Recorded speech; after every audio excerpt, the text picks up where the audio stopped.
শুক্রবার জয় বাংলা স্লোগানে পুলিশের বাধা উপেক্ষা করে ছাত্রলীগের বিশাল বিক্ষোভ মিছিল। দেশের বিভিন্ন জায়গায় একের পর এক সফল ঝটিকা মিছিল, এখন সেটি বিক্ষোভ মিছিলে রূপ নিয়েছে। দমন পীড়ন, গ্রেফতারের ভয় দেখিয়ে আওয়ামী লীগকে কখনোই দমিয়ে রাখা যায় না।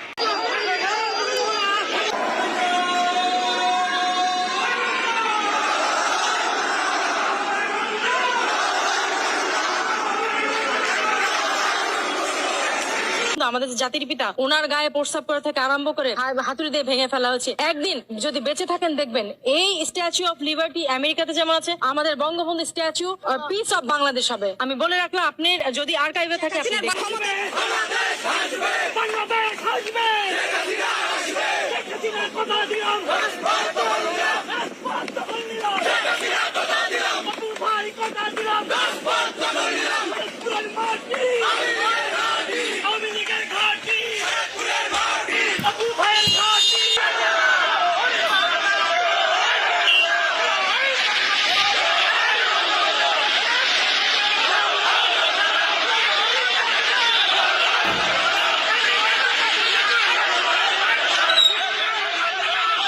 নিশ্চিত হওয়া গেছে আরো কয়েকটি আন্তর্জাতিক সংস্থা আওয়ামী লীগকে আনুষ্ঠানিক চিঠি দিয়ে দলটির সাথে বৈঠকের আগ্রহ প্রকাশ করেছে।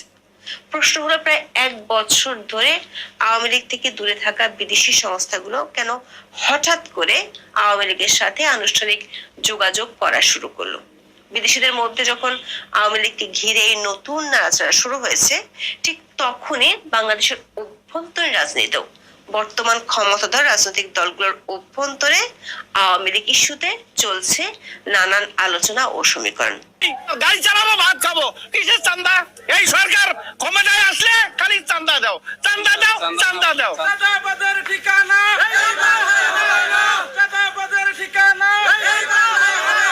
আমরা এখানে যারা আছে সবাই চালক, আমরা গাড়ি চালাই, ভাত খাই। কিন্তু এই আবার নতুন করে বাংলাদেশে আবার এই নতুন সরকার আসার পরে আবার শুরু হয়ে গেছে চান্দা। আরে ভাই, বাংলাদেশের নাগরিক আমি, গাড়ি চালাবো, ভাত খাবো, কিসের চান্দা?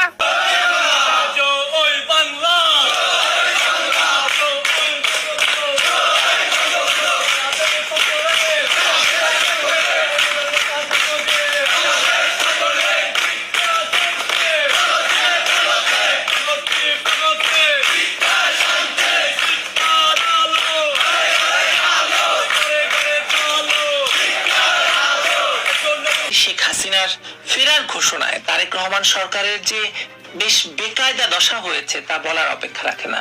তারেক রহমানের উপদেষ্টা বিরল চুলের বাবরি দোলানো ডাক্তার জাহেদুর রহমান সাংবাদিক সম্মেলন করে আওয়ামী লীগের কেউ নির্বাচনে অংশ নিতে চাইলে তাকে সরকার বাধা দেবে না বলে ঘোষণা দিয়েছেন আজকে।